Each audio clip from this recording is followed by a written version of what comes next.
So the Transport Secretary has said he'd love to get the HS2 rail line through Buckinghamshire completed within 5 years. Patrick McLoughlin says they won't be deterred by the grief and hassle they're getting from the campaigners who are against it, such as Joe Rukin, who's from Stop HS2. Hello, Joe. Afternoon. Grief and hassle, then. That's a bit unfair on you, isn't it? Oh, yeah, well, this is it. Grief and hassle from, the likes of the Public Accounts Committee and the National Audit Office and the Major Projects Authority. These are the sort of people that they should be listening to.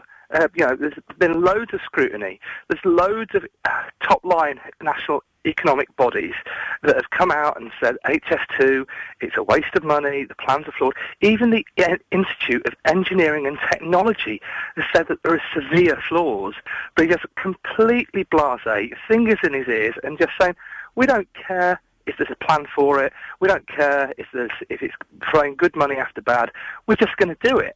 And, some of the things he's been saying today, I literally cannot believe that the man is so poorly briefed. He's saying, we want to finish it in 5 years. They're not even going to have started it in 5 years.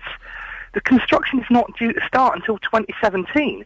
It was originally 2015, but because Crossrail is 2 years late, it's been pushed back 2 years because we can't afford to pay for both at the same time.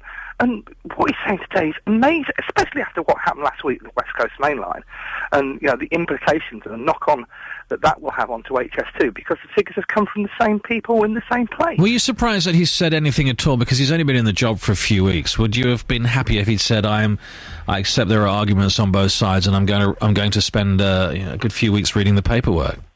I'm absolutely amazed.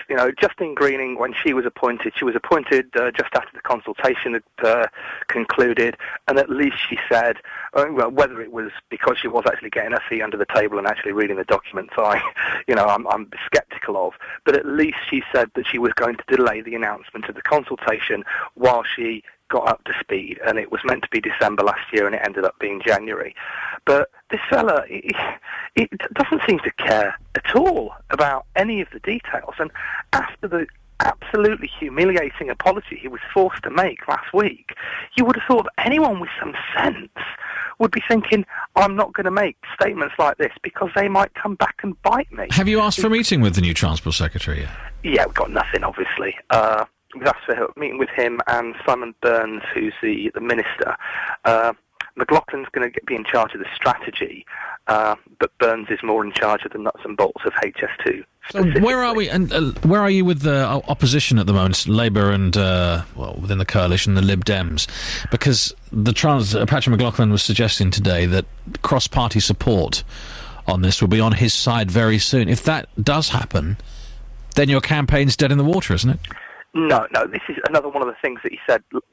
He said that last week Ed Balls, the Shadow Chancellor, came out for HS2, and he didn't at all. I listened to that speech, and he was saying that we needed a national infrastructure plan, instead of these, standalone projects. Someone needs to sit down and think about what we're actually doing and whether or not it's in the best interest of the country.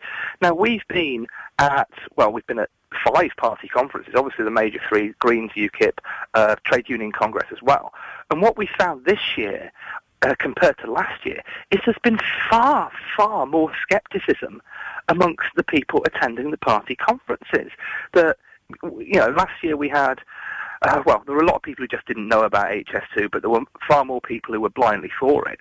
But the stands have been so much more busy because people have been coming and asking us questions and saying, I think, there's problems around this issue or this issue or this issue. And we've been able to talk to them and, get them more clued up. It just seems to be a problem with party leadership. All right, Joe, three main parties. I've got to move on there, but thank you very much, Joe Rukin from Stop HS2.